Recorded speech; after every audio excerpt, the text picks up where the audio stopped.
নমস্কার বন্ধুরা, কেমন আছো? তো আশা করি সবাই খুব ভালো আছো। সবার পুজো অনেক ভালো কাটুক। আজকে হচ্ছে পঞ্চমী, তো সবার জন্য নতুন একটা ফেস প্যাক নিয়ে চলে এসেছি।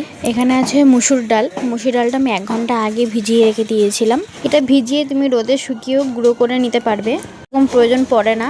তাই এটা আমি ভিজিয়ে রেখেছি 1 ঘন্টা। তো এটা পেস্ট করে নিয়ে আসি, চলো। প্যাকটা আমার রেডি হয়ে গেছে।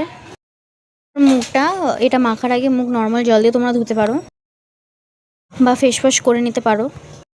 আমি স্ক্রাবার হিসেবে ব্যবহার করব। বদলে তোমরা চালের গুঁড়ো নিতে পারো, বেসনও নিতে পারো। এটা আমি আলতো হাতে দলে নেব, জোরে জোরে ঘষবে না। এটা আমি ভিডিওটা স্পিড করেছি বলে তাই স্পিড লাগছে। মুসুরির ডালের উপকার হলো উজ্জ্বল, দাগ ছোপ, রোদে পোড়াভাব কমায়, ব্রণের সমস্যা দূর করে।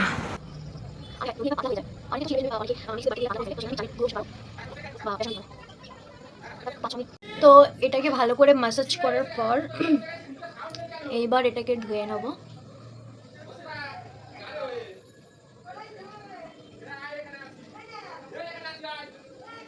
চলো এটা ধুয়ে আসি। তো চলো মুখটা ধুয়ে এসেছি। দেখো, মুসুর ডাল দিয়ে শুধু স্ক্রাবার করেছি তাই মুখটা কত ক্লিন লাগছে। তো প্যাক বানানোর জন্য এখানে আমি নিয়ে নিয়েছি গুড ভাইজের উপটান ইনস্ট্যান্ট গ্লো পাউডার। তো এইটা দিয়ে প্যাক বানাবো, চলো প্যাকটা বানাই।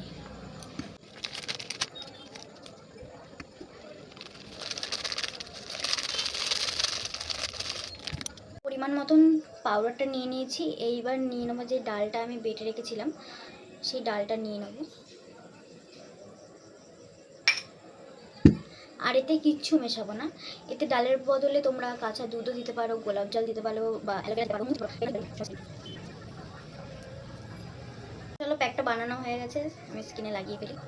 উপটান স্কিনের জন্য খুবই ভালো। 10 থেকে 15 মিনিট প্যাকটা রেখে দেবো। এখানে আমার প্যাকটা লাগানো কমপ্লিট হয়ে গেছে। এই দেখো এখানে শুকিয়ে গেছে। তো এটা হালকা একটু জল দিয়ে হালকা ভিজিয়ে নেবো।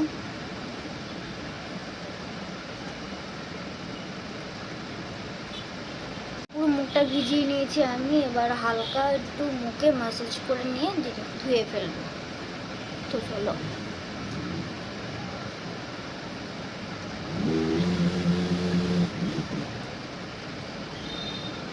তো দেখো মুখটা কত ক্লিন লাগছে। প্রথম যেমনটা ছিল আর এখন দেখো কত ক্লিন লাগছে মুখটা।